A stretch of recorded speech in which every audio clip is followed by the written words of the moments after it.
परमात्मने नमः।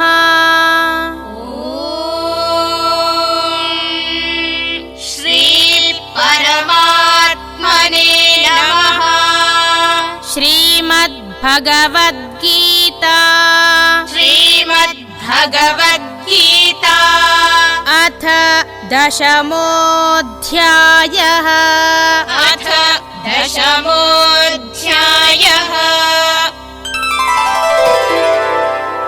श्रीभगवानुवाच श्रीभगवानुवाच प्रह्लादश्चास्मि दैत्यानां कालः कलयतामहम्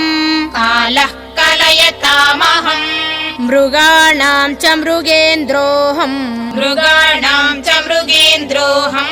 वैनतेयश्च पक्षिणाम् ॐ तत्सदिति श्रीमद्भगवद्गीतासु उपनिषत्सु ब्रह्मविद्यायां योगशास्त्रे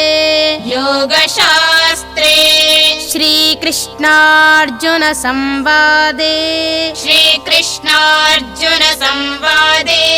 विभूतियोगो नाम